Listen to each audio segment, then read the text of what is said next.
I have to retweet this, don't I? Let's raise the roof. Let's raise the roof. Are we live while I'm retweeting this? The roof is being raised. raised. We are live retweeting right now, Owen. The roof has been raised. Hey, it doesn't matter if it's professional or sloppy, pretty or ugly. 2 points is all that matters. And that's what we got tonight on the first game of the new season. The Dallas Stars won over the Nashville Predators, but it was ugly. And let's get into it right now. It's our first regular season DLLS Dallas Stars podcast. Go.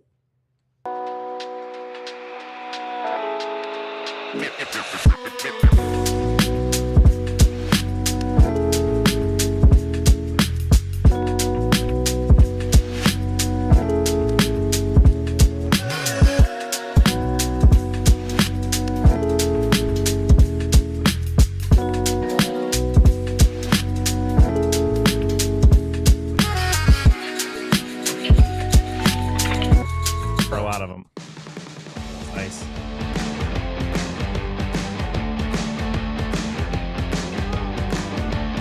Well, the final score is all that matters as the Dallas Stars are victorious in the first game of the regular season, a 4-3 win over the Nashville Predators at Bridgestone Arena. Alongside Craig Ludwig, Sam Nestler, and our producer, John Anderson, I'm Owen Newkirk, and we are all hopped up. I don't know why. Yeah. Maybe Commando Sam is out at force, but I'll tell you one thing, ugly. Let's try that again. I'll tell you again, Luddy, that was ugly. Yeah, it doesn't matter. You got 2 points. They won the game. But there's a lot of work to be done for this coaching staff and the players. Yeah, a win is a win is a win. And there's a reason when you ask coaches for the home openers or first games of the season, do they want to play? Would you rather be on the road or would you want to do it at home? If it's a big, long road trip, they typically tell you no. But if you can get your first game in right when the season begins on the road, they would prefer that. And we saw why they would prefer it. Is because there was nothing really pretty about the game. Nashville was obviously the better team, had the better quality scoring chances throughout the game. But again, it's game one, and now the regular season has begun, and they will start to put the pieces a little bit closer together than what we saw tonight. Yeah, I agree. I think that outside of a 7-minute, 8-minute window, that the Stars were outplayed, but it doesn't really matter, and that's 2 points within the division. Make sure you like, subscribe, follow us, get in on the chat. Super chat, all the things. We're here to interact. If you want to get in, basically the chat on YouTube is like your call-in. So we're not taking phone calls, but you can chat. We'll see that. Sam's on it right now. He's in this computer looking at it. Yeah, 2-finger typing, maybe using his face at times to just hammer on the keys.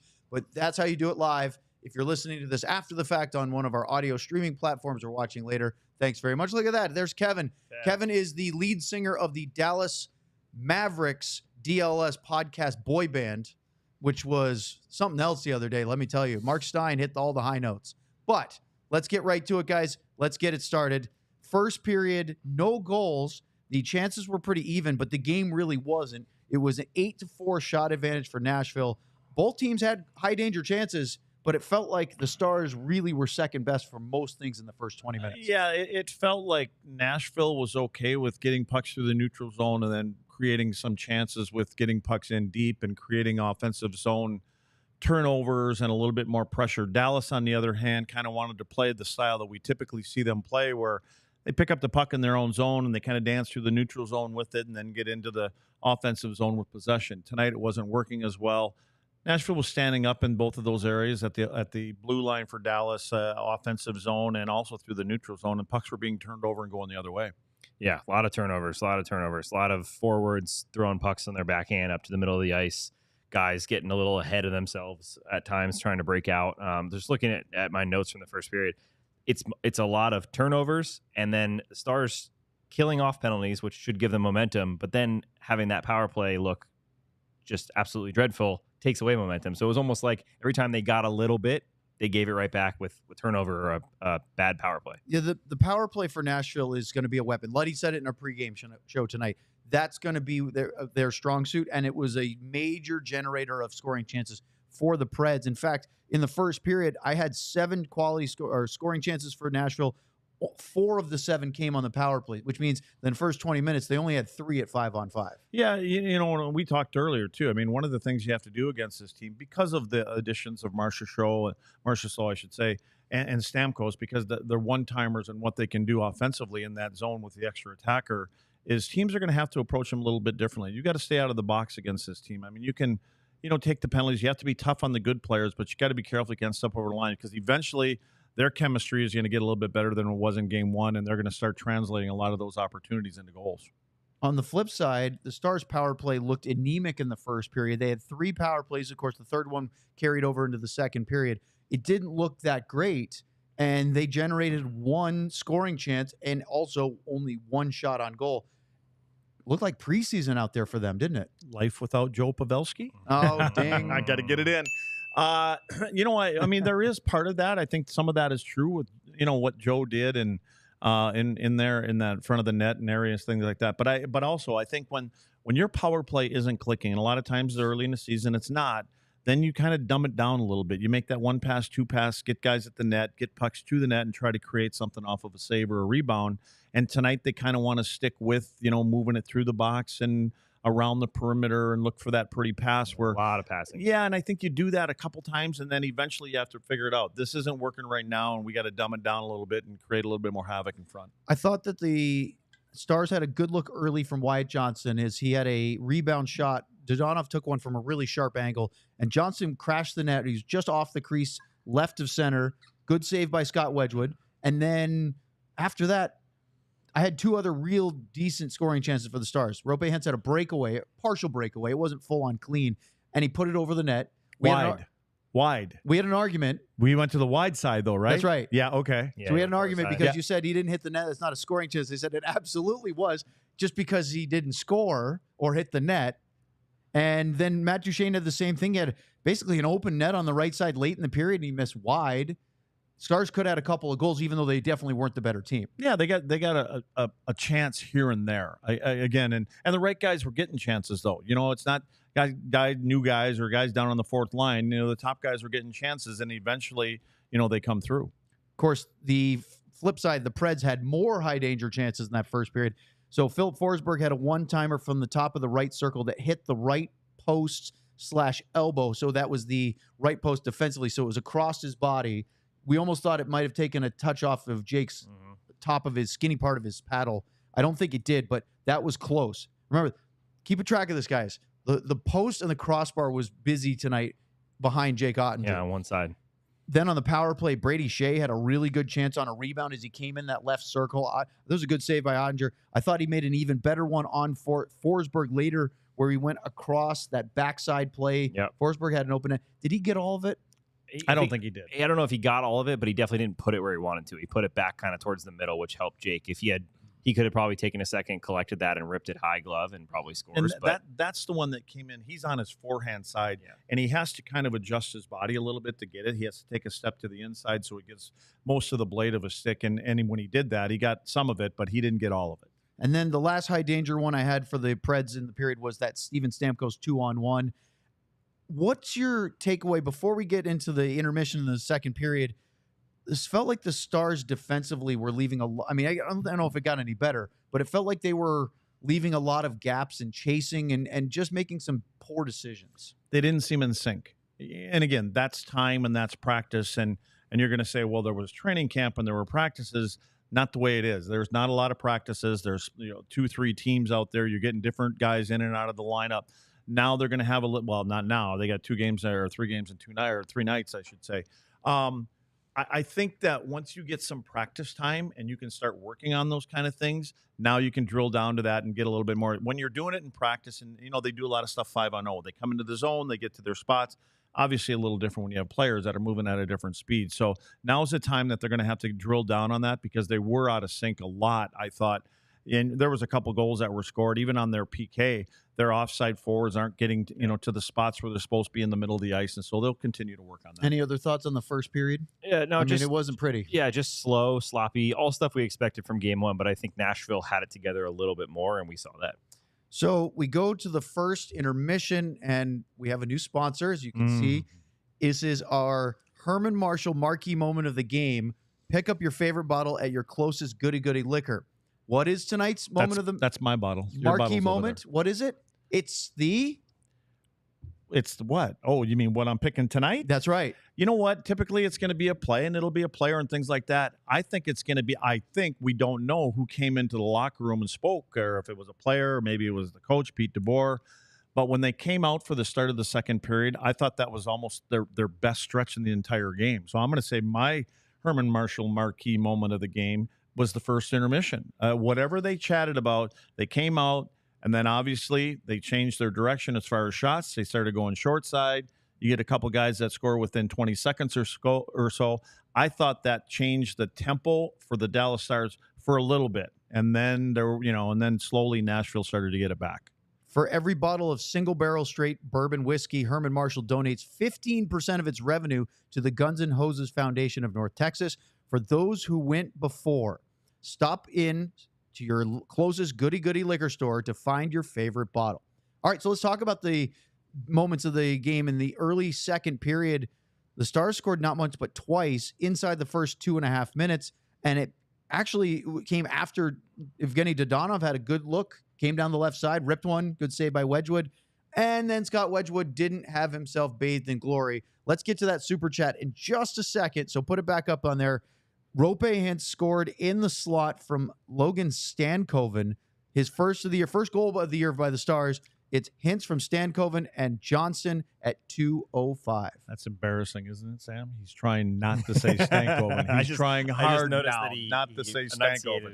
Maybe I was out of breath and just had to try to hold it. You said it twice. Stankoven. You're doing it. It's not Stankoven. That goal was exactly what Stankoven brings Very nice. to whatever Thank you. line he plays on. And that's why I think we argued so much that he fits on that line with Hintz and Robertson so well. I mean, what a great play. He nearly gets in on a breakaway, collects the puck, wins the battle on the boards, wraps it around, and then has the vision to see Hintz wide open on that back door, the backhand pass. And then where does Hintz put the shot?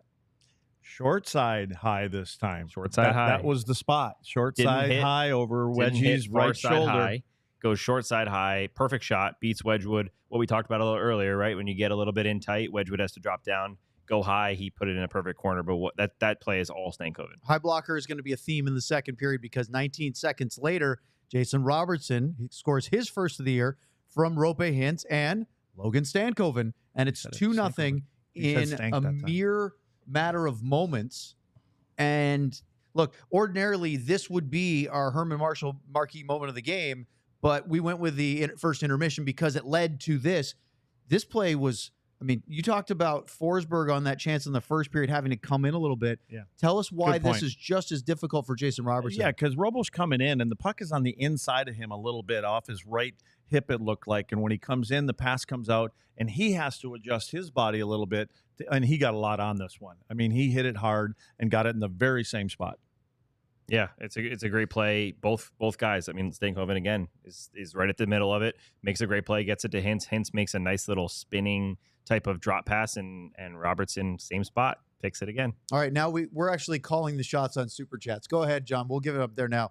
Super Chat 504, which is Lundqvist and Miro Heiskanen. Saw that a little bit.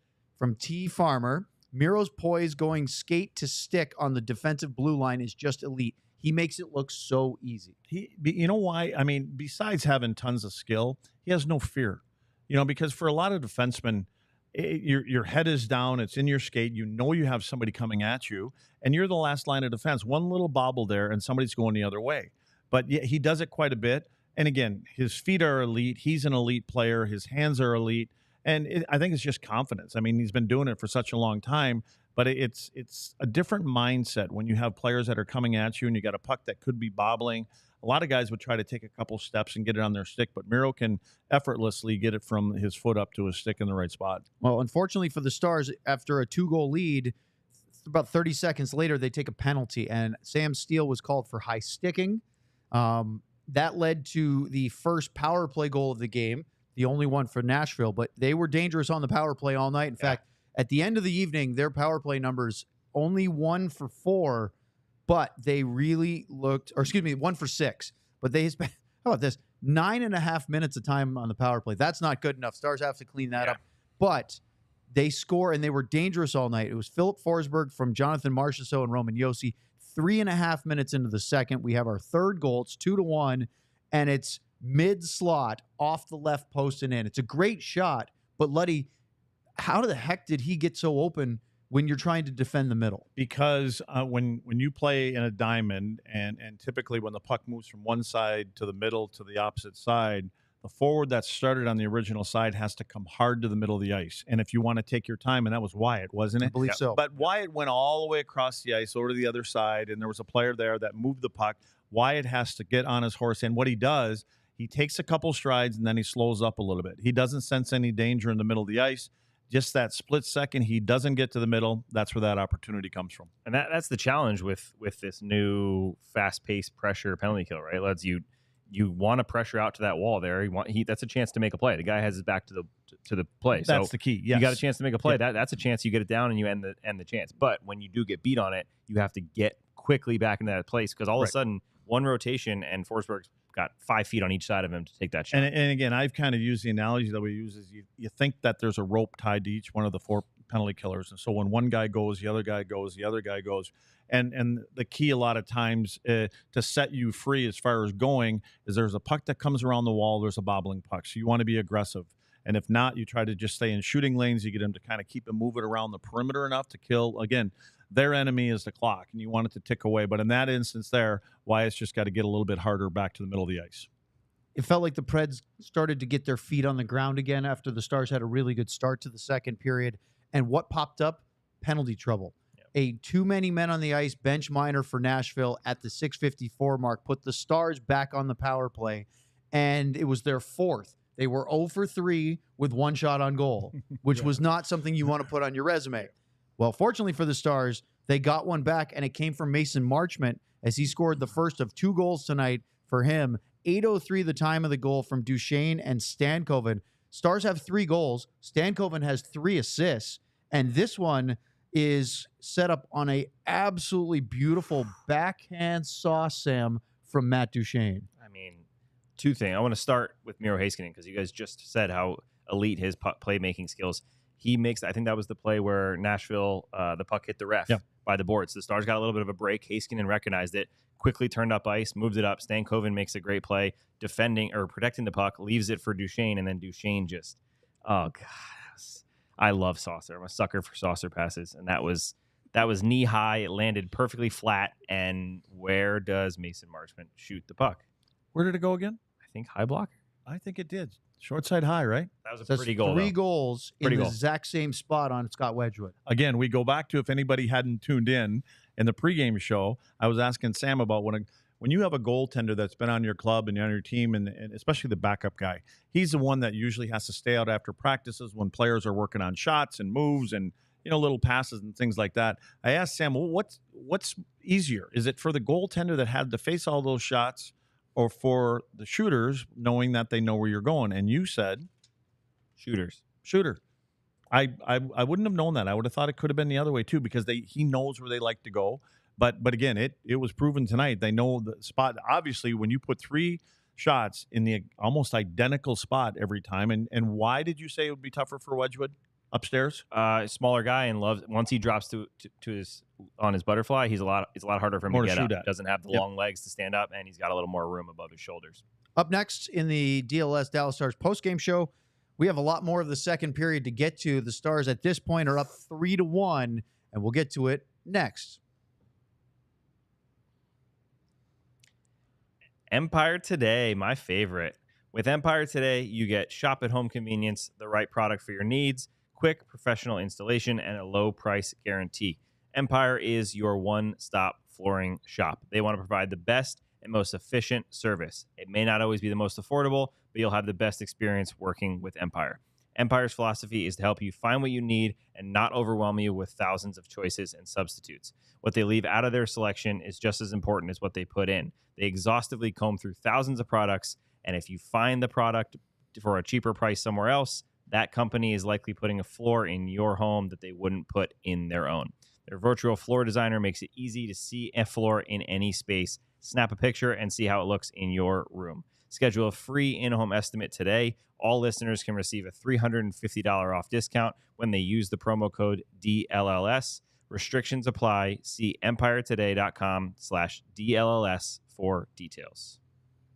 All right. Sam was so excited he flew through that. So we have a little extra time to talk to you about Game Time, which means I am going to pull the Sean and pull up the wrong read. So let's do it the right one here.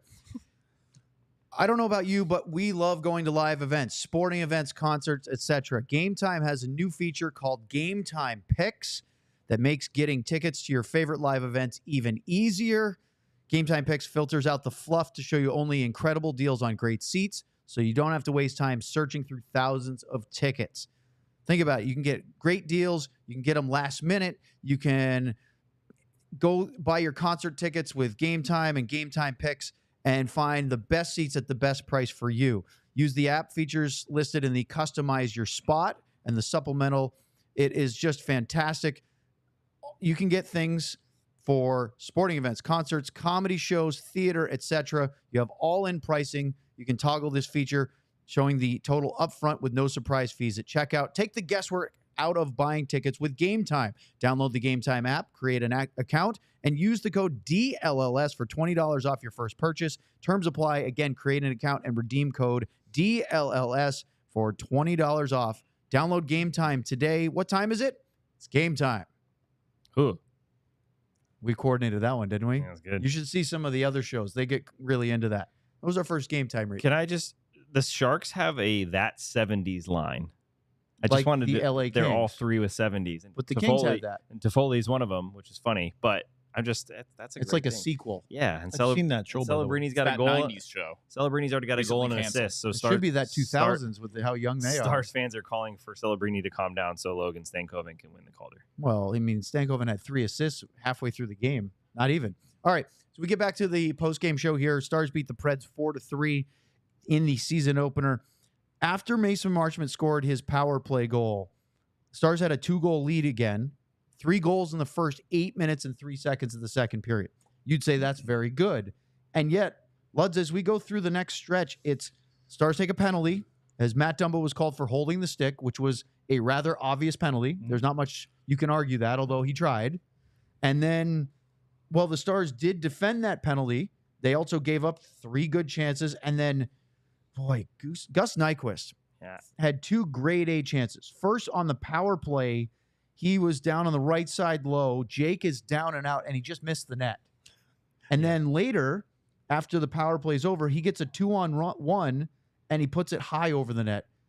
If their finishing was a little bit better, this would probably be a tie hockey game. You're losing sleep over that when you get home tonight, when you think about the game and all the quality scoring chance the team had, and you have 2 of those no-brainers that you could put in the net. You know, it's tough, but they didn't take their foot off the gas all night long. And I think Dallas dodged a couple bullets there. Agreed. I think I wrote it something like that in the third period. If they finish if they even hit the net on a few of their chances, it's probably a 4-4, if not more, a game in Nashville's favor. But that chance for Nyquist, not only did he not hit the net once he settled it, but he tried to shoot it originally too and just kind of held on to it. I don't know if it was rolling on him, but that's one of those that is wide open net and you dream of. In the last 12 minutes of the second period, I had the Stars down for 3 scoring chances. Only one of them was of any quality, and it probably shouldn't have been a goal, but it went in as Mason Marchment scored his second of the period at 18:15 from Sagan and Harley. It's a nice play, but he beat Wedgewood over the left pad under the blocker. That's a tough spot for a goalie to get to. He's going to want that one back, right? Yeah, because you know what? When you watch it, when you watch Wedgewood's head there, it looks like he's looking it right into his glove. Maybe he lost it for a split second or something like that, but it seemed that he had his eye on it, and the camera angle was perfect where you can see where the hole is, and so I think it was just one of those that he definitely wants back because it's one he should have saved. Yeah, you never know. The one I always like to look at those and see from the goalie's view if possible, because we talk about like that drive-by screen, whoever that was. It didn't look like it was a screen, but all you know, Wedgewood could lose the sight of the puck for 1 second there, and he doesn't see it coming in. But you're right. Even if he does lose sight of the puck, you'd think a floater like that to the glove. And I'm glad you brought that up because, again, I said this before, too. I've learned from a goalie before. I'd complain about goals that go on goaltenders, and it's all about perspective. And he told me, he goes, you need to stand behind the net or somewhere so you can see his vision. Things that you guys see when you're sitting on a bench or on the ice, you don't really know if something got in the way or, you know, something blew that way or somebody just waved a stick at the puck and it tipped it a little bit. So it is about perspective for goaltenders. And so the Stars have a 4-1 lead, it feels like they've been outplayed for most of the first two periods. They take another penalty for Matt Dumba with 1 minute and 2 seconds to go in the second period. This one for high sticking. And they give up another grade A chance in that same vein as the one that Forsberg scored, because it's Marchessault in the middle, the heart, the bumper, the slot, whatever you want to call it. Otter made a good save. But again, Dallas is giving up space in the middle of the ice on the penalty kill. That's not what you want to do. Right. That's loose, and you're loose coverage. And you go back to it again. It'll be something that they're going to look at, and they're going to and all it is a matter of a little bit more effort, a little bit 1 or 2 strides quicker, and it gets you into that spot. If there's one spot you don't want the puck, it's in that spot right there, in the heart of the quality scoring chances. And again, the whole idea of playing that kind of a kill is to keep things on the perimeter, give your goaltender the best opportunity to make that save. Yeah, I think I wrote it about 7 times in my notes. Poor area coverage. It was just over and over again with the Stars. They were in the area. They were right there, whether it was a defender tying up in front or whether it was these forwards pinching in into that high slot area. They were there, but they weren't there hard enough, and that led to tons of scoring chances. And we talked about this in preseason games. There were a couple games that we talked about. Their coverage was loose in that area of the ice, and they were going to tighten it up. And we said I said it'd be tightened up by the time game 1 comes along, maybe game 2. Yeah. Maybe game 20. We'll see. Because this was definitely not anywhere near playoff intensity or playoff structure for either team. But if you look at the scores around the NHL right now, we're seeing 6s, 8s, 5s. Yeah. Goals are being scored, and it's probably not necessarily just on goaltenders. It's on team defense, isn't it? Well, and Sam, aren't you doing a read all the time about betting and gambling and all this kind of stuff? And I say it like early in the season, you got to look at the over-unders in games because, again, goaltenders on top of the game. There's some new players. They may be playing a little bit differently, coming out of training camp than they're used to. And so my kid asked me today, and I said, well, if this guy plays, I'd go under. If this guy plays, I'd go over. And I think it went over by a half a goal. And, of course, the ESPN Plus broadcast, as soon as it was 4-3, which we'll get to, they flashed the over-under, which was, I believe, 6.5. 6.5. And so it was at 7 going, hey, if you bet the over, you hit. Yep. We've come a long way in TV, haven't we, from the not-so-subtle Al Michaels references on the old Monday Night Football of, well, there's some folks in some parts of the country happy to now literally flashing gambling lines and stats. Updating them as the game goes on. Right? Nice you can at least say it out loud now. Yeah. Before you couldn't even everybody say anything knew, about it. but they just weren't saying anything. So anyway, 40 minutes of play. Stars are up 4-1. They've been outshot 22-11. So 2-1. The attempts were 44-30. And this is a stat that really stood out to me, Luds, and I said it to you at the end of the second period. 27-11 face-offs in favor of Nashville. That's almost 3-1. So we're into what? Second period? Is that what we're covering right now? End of 2. And 40 minutes to play. What we have clear here is this is uncharacteristically Dallas. Yeah. If there's a couple areas that Dallas has been good at, and one for sure is in the face-off circles, and they weren't. And so, again, I think that as a coach, their coaching staff will come in, they'll have a little chat.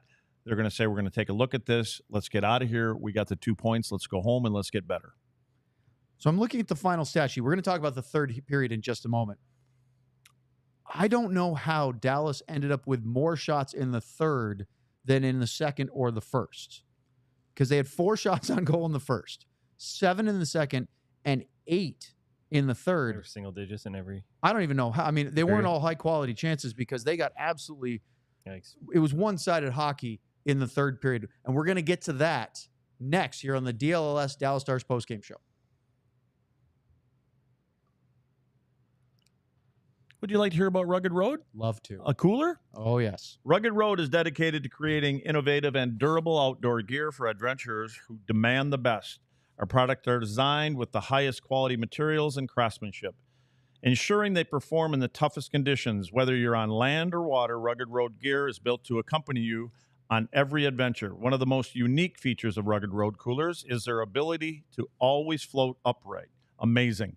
Crafted to handle the toughest environments, their coolers are built to last, ensuring they can keep up with any adventure.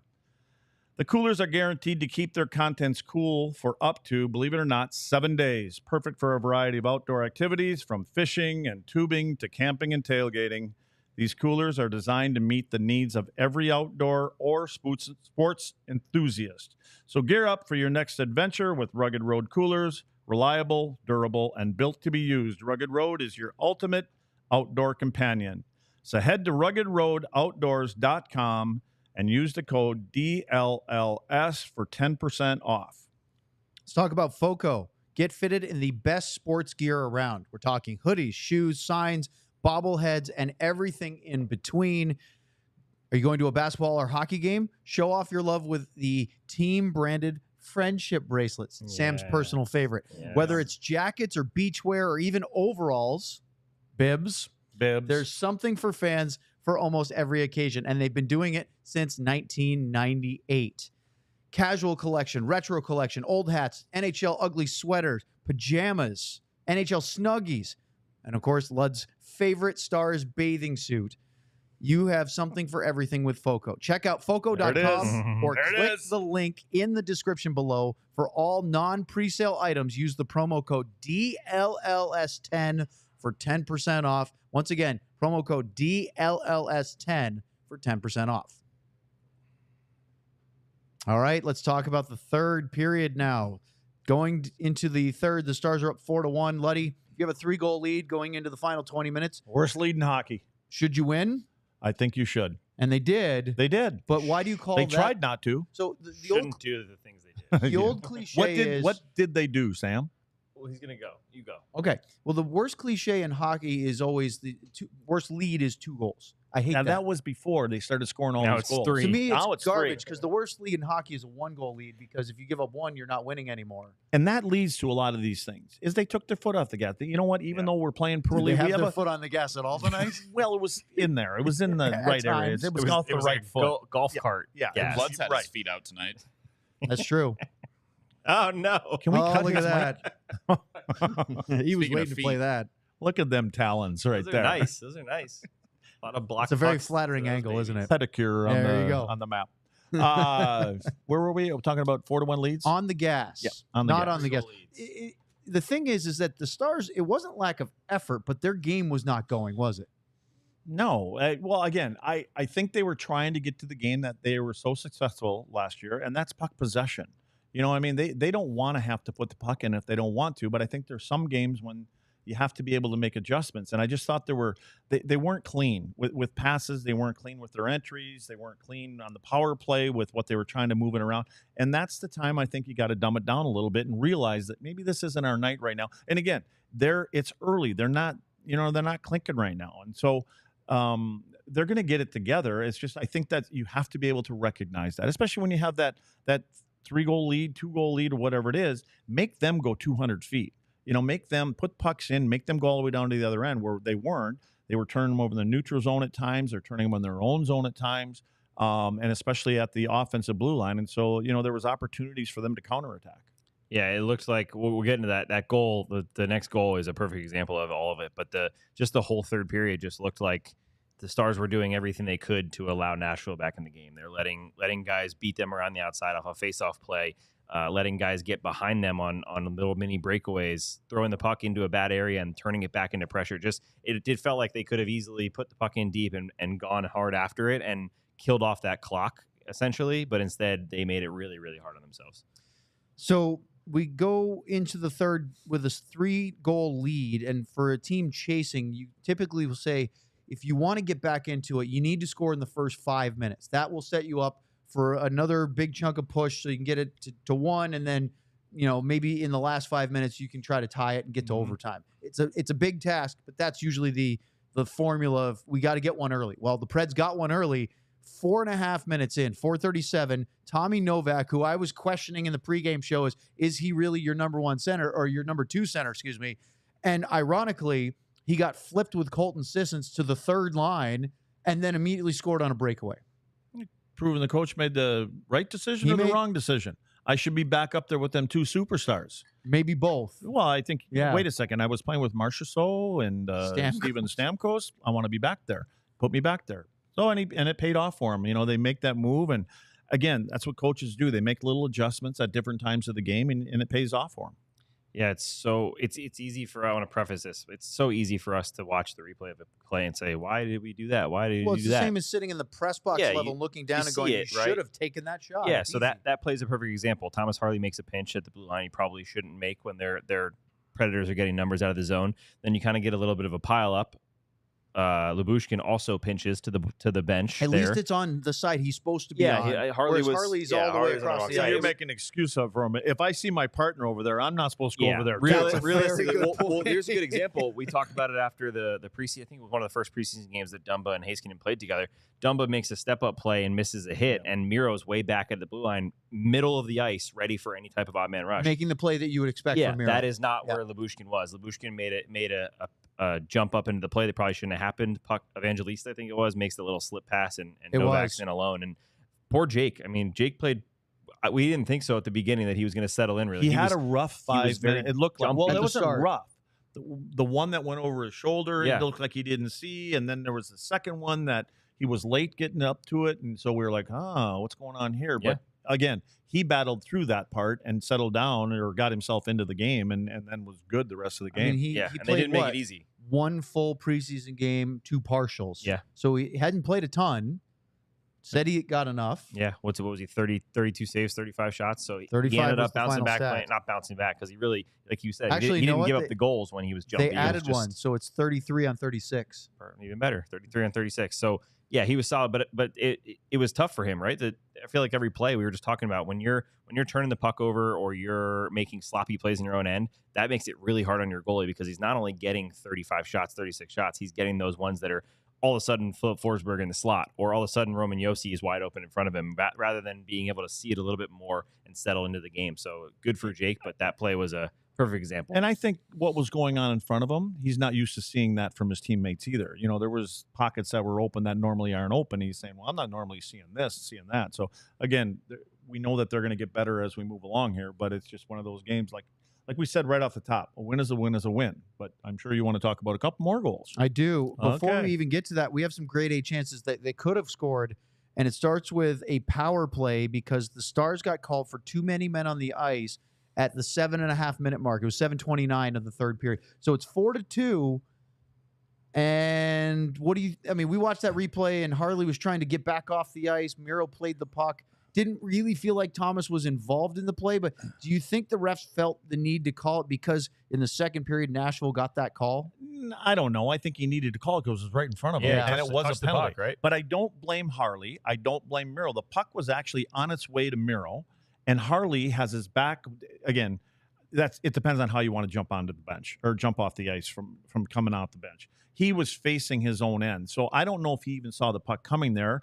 But he thinks there's a change. Guys are coming to the bench. You don't ever want to be late. Typically, if there's no puck there, that's a good change. Yeah. But he's jumping off, and as soon as he steps on the ice, puck goes to Miro. What's Miro supposed to do? I mean, it's just that bang-bang kind of play. I don't really blame the guys for that. And, again, the other team's losing. You're in that building. Referees, well, here, I can give him another power play. Yeah, I think the part on that play that I would like to see a couple more replays of is Oscar Beck's the one with the puck, and he looks like he got it over the red line. So maybe that's a simple play of dumping that in, like we just talked about, and not making too many plays. I'd have to look again and see if he actually made the pass back or if it was poked off his stick. But that's one where get to center ice, dump it in, you guys make your change, and we go on. So sloppy play that you don't want to see that led to some chances. Well, the first one was Jonathan Marchment, low right circle, in a spot in that home plate area that we always talk about for high danger chances that shouldn't be that open. And again, we talked about the guys, the Forsberg goal in the second period. We talked about the Marchment chance on the power play. At the end of it, they were getting interior on the Stars penalty kill. And this one wasn't quite mid-slot. It was in the circle. But again, it feels like, to me, with some, and maybe I'm wrong, it feels like with so much pressure, so attention on having pressure, they were giving guys space in dangerous areas that they shouldn't. That gap shouldn't be that loose. What happens when your feet are controlling your head versus your head controlling your feet, and it takes you to places you're not supposed to be, and a combination of things. And again, trying to pressure and play the way that they are, but when you have that 2-goal lead, 3-goal lead, whatever it may be, you just have to continue to try to make it more difficult on them. And I'll keep going back to, let's make them go a couple 100 feet or 150 feet versus turning pucks over in areas that, and again, I just think that the brain wasn't quite wired the way it should have been for the whole group tonight. And then the missed chance that will haunt you for a while if you're a Preds fan or if you're Tommy Novak, who already scored on a breakaway. on the power play, this is a really well-worked play from the right side down to the low left side, across the seam. Which shouldn't go across the seam either. Fair point. Like, again, right across the top of the crease, you should defend that. And he is standing on the right side of the crease with an open net, makes contact, chunks it, still should have scored, and it hits the elbow of the crossbar in the post. I mean, it wasn't quite the elbow. I think it was a little bit to the right of that. But still, I mean, that should have been 4-3 there. When he's going to look back at that, he's going to wish that he would have stopped it and put it in the net, because Jake was all the way over to the right. I think if the puck would have landed on his stick, takes his time, puts it in the back of the net. He tries to one-time it, and I think that's how he elevated it enough that it didn't go in the back of the net. And you're thinking probably, you've got Oettinger, who's a very athletic guy, a big guy. You got to get in that quick send. But as soon as you look at that replay, you're going to see he had plenty of time to just let it hit his tape and just tap it in, or at least get down on, like we talked about with Crosby, or anyone who's done it well. Get down on the one knee. You didn't want to say we've said Pavelski's name enough. You can go for I wasn't sure. Or choke up on your stick. That's just one of those where it's a freak play. Like no one's expecting that puck to explode off your stick like that. But you also aren't expecting. I think you said it, Owen. You're not expecting that the baseball, to jump an inch off the ground and hit you in the shins. Yep. You know what I mean? So you just got to make that play. That's score that goal, and that was a huge break for Dallas. They kill off the power play, which was really good, even though they gave up those two big chances. And then right after their media timeout, Josi comes in the right corner, drives right to the net. Oettinger makes a great save. And look, I know Roman Josi is one of the better defensemen in the league, and I know he's a threat, and he's going to get those chances. But how hard is it for a defense to account for a blue liner when he jumps down like that and creates some number problems? Well, it's very difficult, especially if you got a group of guys that are trying to play like a man-on-man kind of system. You start losing track of where people are. But anytime a defenseman leaves his blue line and comes down low, and numbers change and positions change too. So there has to be communication between the defenseman and the forwards, and somebody's got to call off or call people so they can just basically switch spots. That was almost, that Josi play was almost like a mix of, they were in a man-to-man, but they were a little bit messed up. If you watch the replay, you see not only the guys getting beat off the wall there, but you see, I think it's Roope Hintz is right in the middle, and he's not really sure if he should go because his guy's right behind him. The other two defensemen aren't really sure if they should go. Everyone just kind of stands still. Josi doesn't just get a chance from the angle. He gets it all the way around to Ottinger's right pad, almost to the far post. That should never, ever, ever happen. And see, when you say man-to-man and messed up, I think man-to-man is messed up. Yeah, there you go. I mean, that's a good example of it. I do. But a lot of teams play it. A lot of coaches do it. And if you have the right players to do it, you can. I just think that man-to-man is like, I got my guy. Yeah. Not my thing. But I find that there's times when you play man-to-man, and we've seen it last year with a couple of defensemen that Dallas had, is they'll pick up a guy in front of the net, and if that player goes out above the tops of circles and starts to cycle up high, we got a defenseman out there chasing him around. And then what that does is it takes a forward that's supposed to be back there, where he hasn't played that position since he was 4 years old. He's used to playing in a different way. So now you have two different players playing in different areas of the ice, and you just kind of, your back ends up being turned to what may happen, at some point. And to me, I love the pass off of two defensemen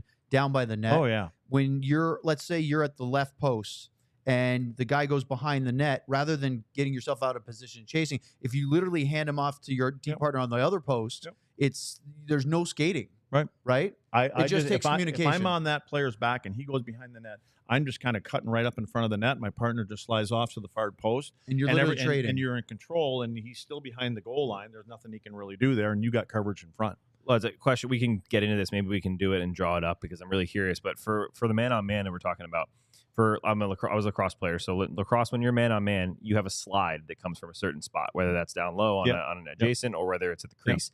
Where is that supposed to come from in that situation? Let's say Roman Josi's coming down the wing and he's got a forward on him. He beats him. Where is that supposed to come from? The first thing is there's got to be communication. So if you're the forward and you're coming down with Josi and all of a sudden he gets to a certain spot, I can call you off. Because, again, you can't both just go running out there, because the next thing you know, both of you guys are on the outside of what we call that box area where the good area of the ice is, inside between the hash marks. And so now you got two guys on the outside. But to me, and it's one of the things we work on with our players all the time, and it's hard, is to get them to talk, communicate. I should be able to talk to you, and I should be able to tell you, I got him, or you just keep going and I'll switch. Because if the other guy's close enough, we can just kind of switch off. And that way you can keep pressure on that guy, because there's that moment when there is a switch and you got with a good player, and all of a sudden there's no pressure on him, he can get his head up and probably make a pretty good play. So to me, it starts with communication. One of my favorite things we've talked about Jordy Ben just retiring during the offseason. You could hear him shout all the way up in the broadcast booth, the press box at the AAC, because he was that loud. I'm not comparing myself to an NHLer. I play men's league, but I like to think I'm that obnoxious. I'm pretty loud, probably because I can't hear anything. But surprises me. But it's all about communication. Yeah. Getting the right kind of organizing and talking makes defending so much easier. Yeah. I mean, talking is like having another set of eyes out there. So Yossi drives to the net. The Stars have not even tried to score a goal in a while. They have the lead. It looked like they're trying to just nurse this one over the finish line. Now, again, they have a 4-2 lead. But then out of nowhere, Mason Marchment ends up with a quick pass to the top of the crease, and he almost scores again. It was a good save by Wedgewood, who, look, will rightly be criticized for giving up some goals he shouldn't tonight. But that one kept him in it, because if that's 5-2, it's over. I mean, they won anyway, but it would have been a 3-goal lead again. Then we saw this one tonight that John wants to pat himself on the back. He's patting himself on the back a lot right now, and he's putting up his own post. I just don't get this. I don't understand it.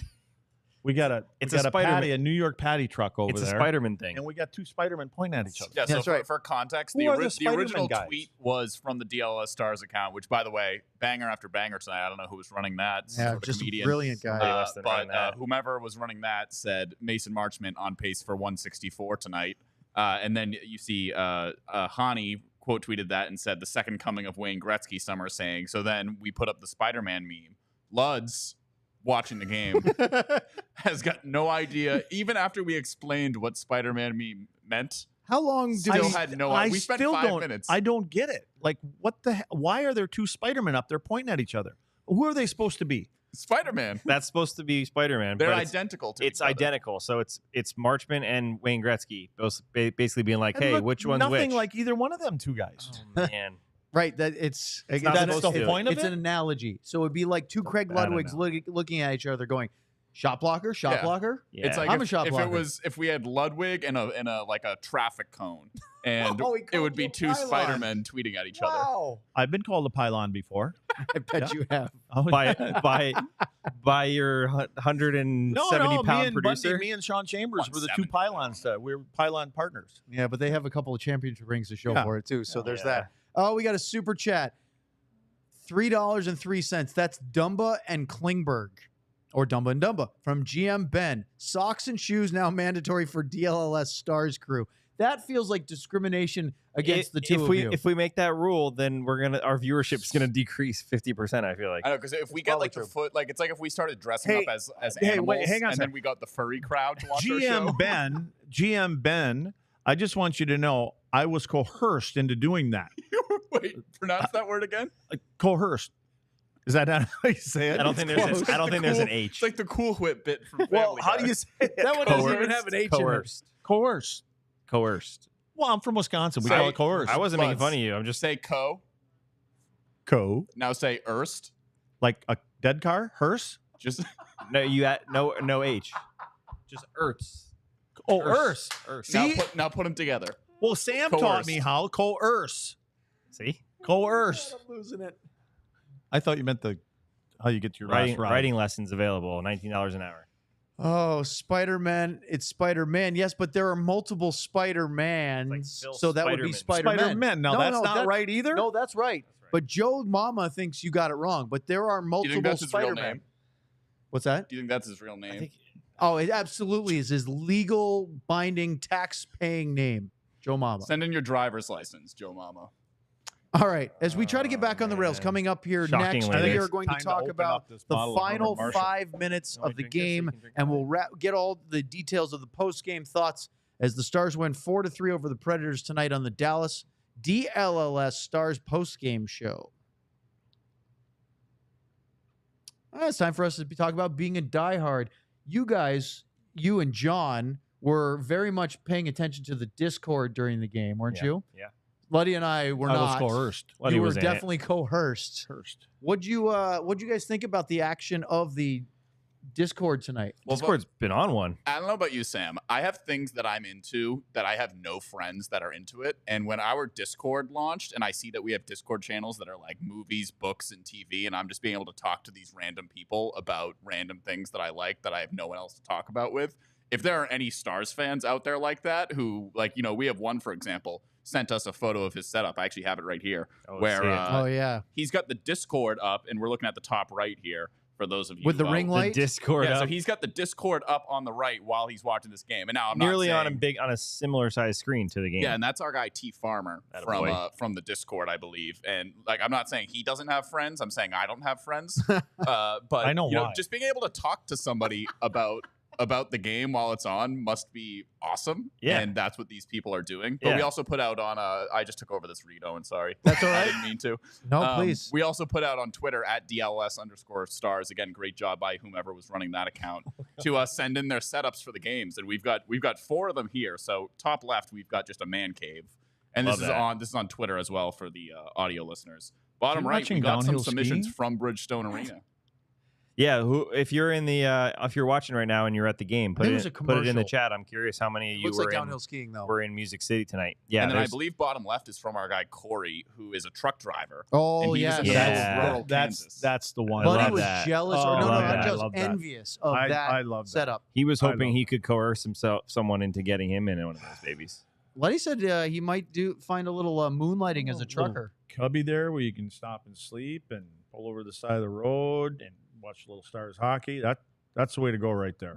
Victory Plus and ESPN Plus. If you have both, you can watch Stars hockey all year, pretty much. Yeah, but except for the occasional correct TNT. by John though, because before, when I used to cover the team before this job, you go to Twitter, you go to Reddit, you go to all these Facebook groups, all these things to try to communicate with fans, because that's what it's all about, to hear what fans want to know, what fans want to read. Here, this Discord is working like it's all of those put together. It's really cool. So become a diehard by going to alldlls.com, click on the diehard link, sign up today. You get a free t-shirt each year you subscribe.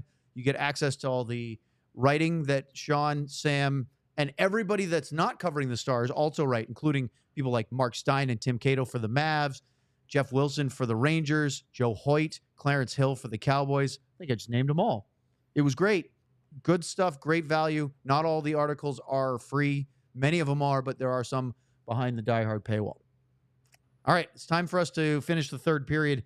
Boy, that final push by the Predators was something. 6-on-5. Ding. And before they got, it was 4-2. Steven Stamkos had an open shot in the slot. Again, you have 5 defenders out there. How is Stamkos getting open enough to take that? I don't know.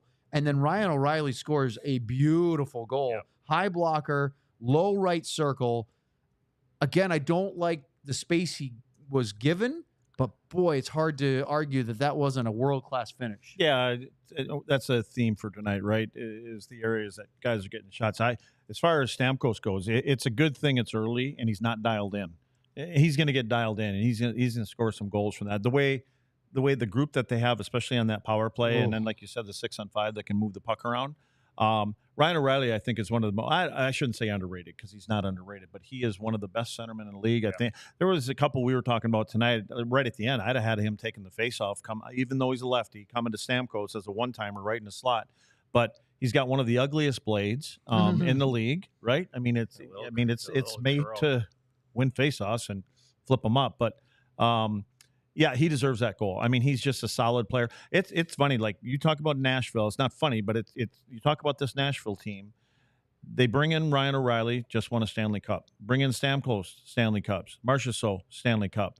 So you can see what Barry Trotz is trying to do with this team as far as surrounding everybody else by guys that know how to win. And again, they're going to a team that's we talked about this earlier. I mean, they're going to be a team that's going to be up there and taking some points away from some teams too. And what are you O'Reilly's giggling goal. About here? No. Oh, we have a super chat. $10 from Sarcastic Remarks. See, now your mouth ain't working right either. Yeah, but at least I'm not coercing it. Sarcastic Remarks said, love what you guys are doing with the great content. Always look forward to every episode. What'd you think of Nils tonight? That would be Lundqvist. We were very impressed with him tonight. By the way, bring Sean to DFW. Well, the more super chats we get, the more Sean's in the chat. Sean is in the chat right now as well. We might actually get that. Is Sean in the chat? He is. Okay. Yes. I wouldn't even try to say that. He's asking if Foco sells socks. Oh, look, Sean says, what if I told and you? he's trying to sell you. He's trying to sell you DLLS. I actually have a Sean-related anecdote in a second about Ryan O'Reilly, but the question was, what did you guys think of Nils Lundqvist tonight? I thought it was very good. I think he's getting an opportunity to almost audition throughout the year to be part of the playoff scheme, not 2 or 3 minutes. But I thought tonight he was good. He competed in front of the net. I like the confidence that he has. What he can do is he can bring pucks up the ice, and he can skate, and he can make plays up there. We've seen him up ice a couple different times, and playing a little physical in front of his own net. I was going to say that play when he got into it with, I think it was Smith in front. That's what we want to see, right? We want to see Nils activating. We want to see him engaged in the game, and that's a great play. But one thing I want to say, and correct me if I'm wrong, and let me know if you guys agree. To me, the Stars' right side on defense is completely wide open.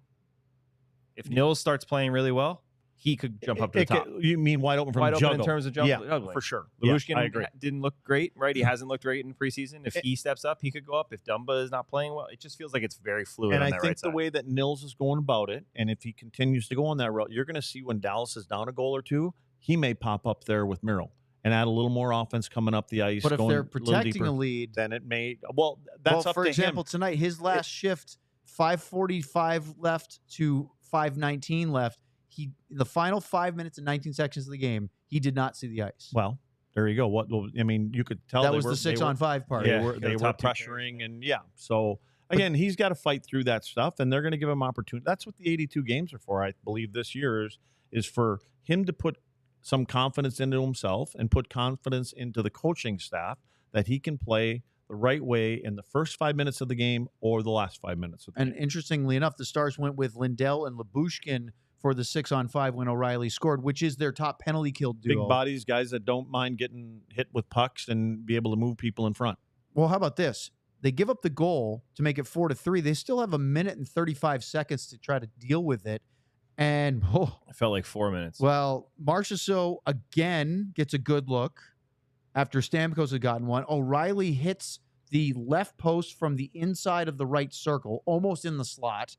And then Stamkos takes a one-timer from the left circle and hits the right post. And the Stars barely get out of that without getting to overtime. Look, we said it before. We're not being negative. You take the win, 2 points, great. Our show would be very short if we just took the 2 points. I mean, there's a lot. We'd be out of here before we There's even a lot started. of room for improvement in this game. Yeah. But they won in spite of the fact that I'm not sure they were the better team tonight. No, and especially that last point we just talked about. I mean, O'Reilly almost scores on exactly the same shot that he just scored on right before that.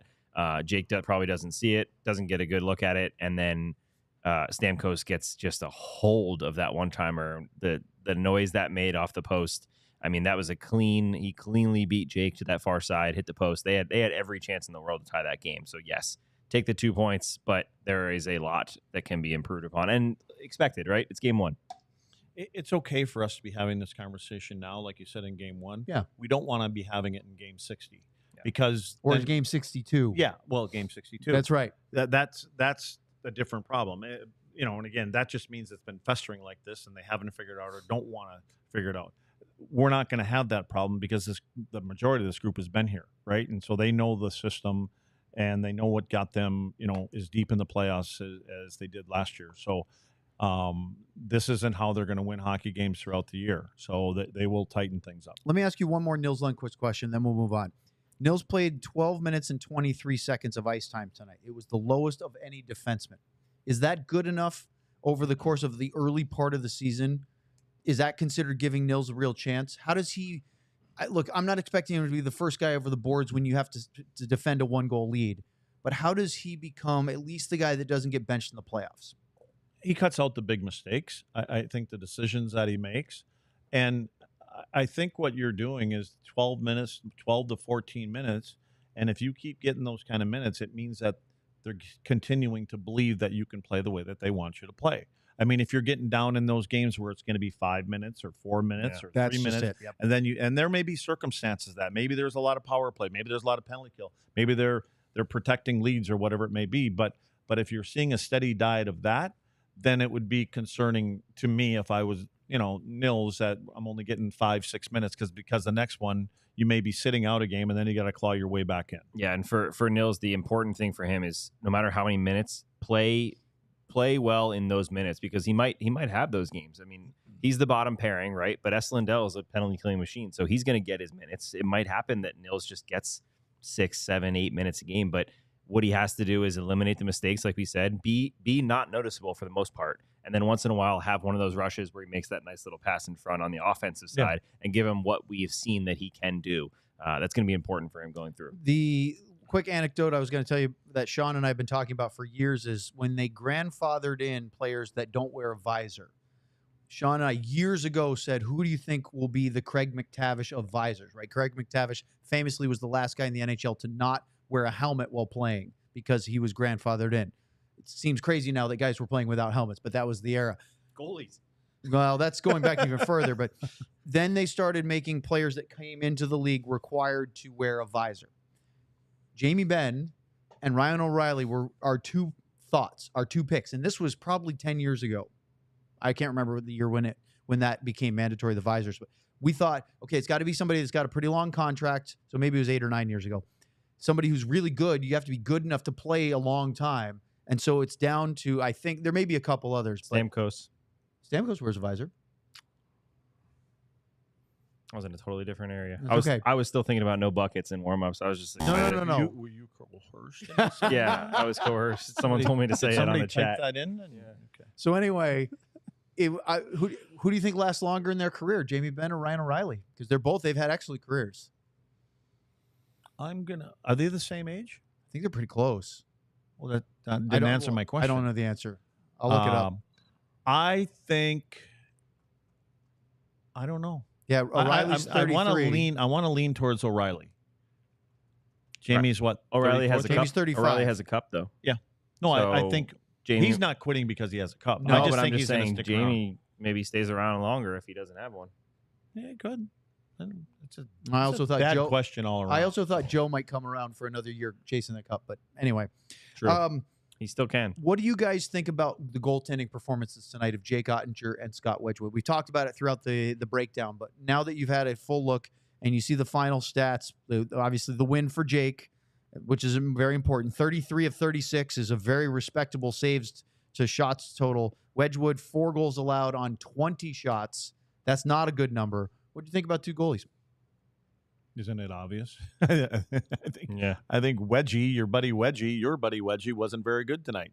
I think Otter was good. I mean, he got a couple breaks, obviously, with the post, but the goalies will tell you that's all I gave him. I didn't give him any more than that. Yep. You know what? I think that Jim Nill made a good decision when Wedgwood wanted a little more money and went out and got Casey as his backup goaltender. I don't know. I just think that Wedgwood is still a good goaltender for what, he's going to be a good backup when Saros gets back. But I think Otter had a good performance again tonight. I don't know if there was anything we're going to say he wanted that one back or was a poor goal. I mean, he got some breaks on some things, but again, win is a win. Yeah. Key for Jake tonight is he had a lot of shots, right? He was able to settle into the game a little bit after a little bit of a jumpy start. Wedgwood really didn't have that. And while Wedgwood definitely should have had that Marchment second goal, the other ones, maybe Robertson's is a little bit far enough out that he can make a save on it. But the first two goals are perfect top corner shots from 10, 15 feet away. I don't blame him at all for those, but it's really hard for you. He didn't steal one, right? He didn't make the key save on one of those 2 goals, whether it was the Marchment one that he should have had or whether it was stealing one of those first 3. But you don't blame him for a lot of them either. He definitely didn't perform as well as he'll be disappointed in this loss because of the opponent. Absolutely. He would have loved to have been the 34 out of 36 in this game and been the reason. The last time he played the Stars, he had 33 saves and beat them almost single-handedly with Arizona. So, and that's part of the reason why the Stars traded for him in the first place. What do you guys think of Oscar Beck in his NHL debut? Didn't see a lot of him. He played the team low 9 minutes and 4 seconds, 13 shifts over the course of the game. He was even. He didn't have any shot attempts. He had 1 giveaway, and he went 1 out of 4 in the faceoff circle, which obviously the whole team was bad. They won 34% of their faceoffs tonight, 38-20 edge to Nashville. That was almost 2-1. What do you think of Oscar Beck? I think there was one time I think he stood out with a play. There was a play that I remember him trying to get it out of the neutral zone. It didn't get out. But, I mean, for the most part, when you're a young player or not a young player or old player, whatever you are, you're trying to make a team.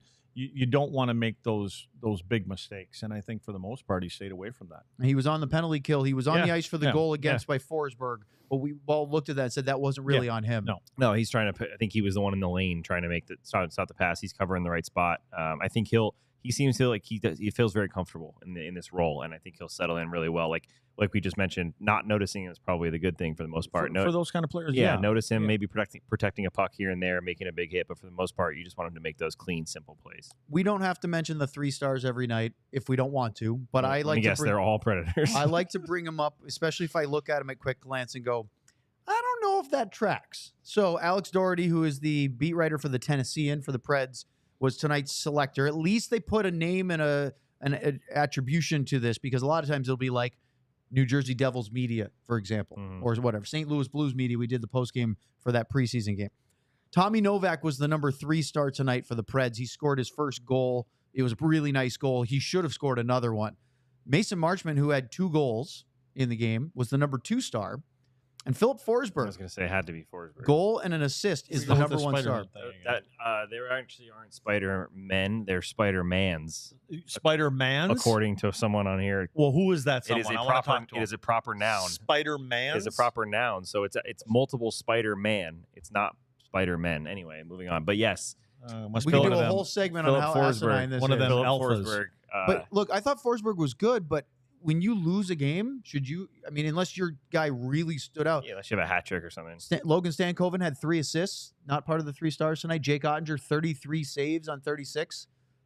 I mean, do you think somebody else should have? I mean, Marchment had 2 goals in the game. Yeah, multiple people. Marchment had 2 goals. I think Hintz had 2 points. Goal and assist. Did anyone else have 3 points? I mean, look, just Forsberg I will agree that I think the Stars won in spite of themselves in some areas. We should, again, not apologize for the win, but they didn't dominate the play for a majority of the time. My spidey senses tell me they got it wrong. That's what I'm thinking. They got it wrong. You've been waiting for that for at least a minute. I love it. Into that opinion. All right. Anything that we didn't touch on, anything that really stood out that you said, I got to talk about this, that I just didn't set you guys up for tonight? Look at that. You asked enough. Let's bring him home Saturday. All right. Okay. Well, here's the other thing. 3 and 4. He can't just wrap it up, can he? Should we go? You want to just stop? No, go ahead. Let's just get out of here. Well, we have 3 and 4. Stars will play Saturday and Sunday. Thank you, Herman Marshall, by the way. Saturday and Sunday at home. Home opener on Saturday night against the Islanders. Then they bring the Kraken in the very next night. That's a very quick workload. They're not going to have a lot of time to tighten up systems plays. Sounds like 3-0 start to me. You think? Yeah, I do. Even with some of the issues we see in the first. Are they cleaner than they were My tonight? spidey senses sense 3-0. Sam? They better be ready, because it's going to be better competition, I think, than Nashville was. Nashville was a better team tonight, but I think they didn't have it all together. I think these other teams now, Islanders, I think have already played 2 games. This will be their 3rd game. Yeah, Seattle's played at least 2. So these guys are going to be warmed up. Dallas has to be ready and cleaner on Saturday and Sunday. Of course, it is a back-to-back. We might actually see Casey DeSmith make his Stars debut. I would say that second game. I would do Seattle? second game. Yeah. Let Jake get the home opener. Yep. Especially with the Travel, day in between. Everything. Yeah. All right. That's going to do it tonight. Our GM wants to get involved again, but he didn't pay for it, so we don't have to talk about it. He spelled my name incorrectly as well. So. Oh, Jon, the dumbest of all Johns, as Daniel He also Toss said, called it. no, all right. not even. That'll wrap it up, but thank you for all the interactions, the chats, the Discord, the tweets. Keep it coming. We're watching the games along with you guys. We'll be having Sam, who unplugged his, Sam doesn't have anything more to say because he literally unplugged his mic. He's done. He will be at the AAC for our pre and post game shows over the weekend. I'll be there watching the game, but then I'll come back and hang out with Luds for the 3rd period, and we'll be here in studio over the weekend. And one of the 2 games, probably Sunday, Sean will move from the chat to the actual broadcast, and he'll be with us for pre and post. Nice. For our producer, John Anderson, for Craig Ludwig, for Sam, the Commando, Nestler, and myself, Owen Newkirk. Thanks so much for joining. Final score tonight, Stars beat the Preds 4-3. We're off tomorrow, and we're back 6:15 for the pregame show on Saturday. Stars and Islanders from the AAC right here on the DLLS Dallas Stars postgame show. Thanks for joining us tonight. So long, everyone. We all silly like the mayor.